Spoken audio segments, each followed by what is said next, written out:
राज्य महिला आयोगाच्या माजी अध्यक्षा रुपाली चाकणकर यांनी प्रेस घेऊन आज सांगितलं, दिल्ली हायकोर्टामध्ये 10 जुलैला मी नोटिसा पाठवलेल्या आहेत आणि आशा मिरगेताई, रुपाली ठोंबरे, त्याच्यानंतर सुषमाताई अंधारे, त्याच्यानंतर अंजलीताई दमानिया यांना हजार व्हायच्या नोटिसा दिलेल्या. चाकणकर बाई, तुम्हाला कायद्याने अधिकार दिलाय, तुम्ही काहीही याचिका केस दाखल करू शकता. तुम्ही दिल्ली कोर्टामध्ये ती दाखल केली, त्याच्या नोटिसा आम्हाला आल्या, स्वीकारल्या आम्ही नोटिसा आणि त्याची पोस्ट 24 जूनला तुम्ही माझ्या पेजवर बघू शकता. मुळामध्ये तुम्ही दिल्ली कोर्टात दाखल केलं म्हणजे तुम्ही निर्दोष आहात, तुम्ही पुरावे दिलेत की तुम्ही निर्दोषीचे आहेत, अशी दिशाभूल नका करू. आणि आम्ही सुद्धा, आम्हाला ज्या नोटिसा आल्या आहेत त्या आम्ही तिथे दाखवू ना. आम्ही तिथं काय बोललोय काय नाहीये याची हेअरिंग होणार, याची केस चालणार. त्याच्यानंतर मी स्वतः वकील असल्यामुळे मी तिथे हजरच राहणार आहे. आणि तुमच्या माहितीसाठी सांगते, तुम्ही आशाताई मिरगे असतील, सुषमाताई अंधारे असतील, अंजलीताई असतील आणि ज्या काही 27 मीडियाच्या लोकांना तुम्ही जी काही कोर्टात याचिका दाखल केली आहे ती तुम्ही महाराष्ट्रात सुद्धा करू शकत होता.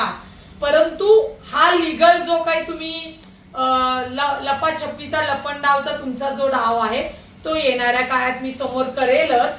कारण का जसा कायदेशीर हक्क तुम्हाला आहे तसा आम्हालाही कायदेशीर हक्क आहे. तुमची याचिका दिल्ली कोर्टाने फक्त दाखल करून घेतलेली आहे आणि साहजिकच आहे, एखाद्याची याचिका दाखल केल्यानंतर त्याच्या ज्या विरोधातली लोक आहेत त्यांना कोर्ट नोटीस पाठवतं. याच्यामुळे आम्हाला नोटीस पाठवून तुम्ही निर्दोष आहात हा जो काही तुम्ही गैरसमज पसरवत आहात, कृपया पसरू नका. पुन्हा सांगते, नेहमीप्रमाणे तुमच्या बुद्धीची कीव येते.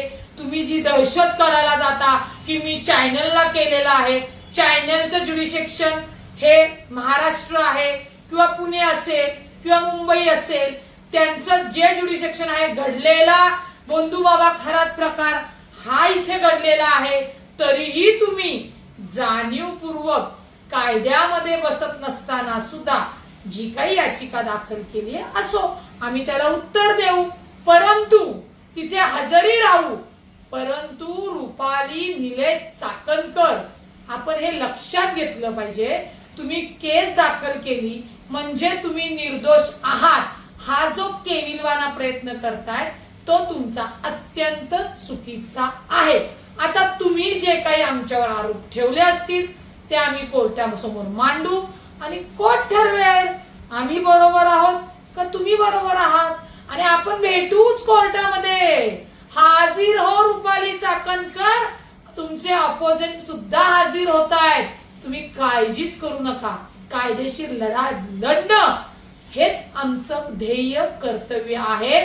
परंतु पुन्हा सांगते, राज्य महिला आयोगावर ज्यांना कायदा कळत नाही अशा व्यक्तीला बसवून, म्हणजे तुमच्यासारख्या व्यक्तीला बसवून फार मोठं महाराष्ट्राचं नुकसान झालंय, फार मोठं महिला वर्गाचं नुकसान झालेलं आहे. बंधुबाबा खरात प्रकरणात ज्या काही गोष्टी समोर आल्या, ह्या जो काही घटनाक्रम होता त्या आलेल्या आहेत पोलिसांच्या तपासातनं. त्याच्यामुळे तुम्हाला वाटत असेल की मी दावा टाकला, मी नोटिसा केल्या म्हणजे मी निर्दोष आहे, तर नाही.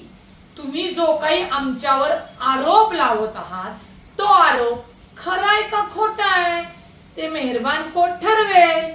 त्याच्यामुळे 10 जुलै त्याची तारीख आहे, त्यावेळी आपण भेटू. येताय ना तुम्ही? नक्की या आवर्जून. महाराष्ट्रातल्या बंधुबाबा खरातचं प्रकरण आपण दिल्ली कोर्टात न करू. आणि नशीब मी तुम्हाला सांगितलं की तुम्ही आम्हाला अमेरिकेतनं डोनाल्ड ट्रम्प कडनं नोटीस नाही पाठवली.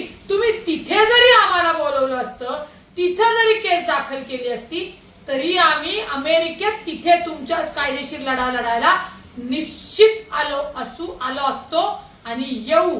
पुन्हा सांगते, तुमच्या सोबतची लढाई ही कायदेशीर आहे, ही आम्ही लढणार आणि आम्ही जिंकणार.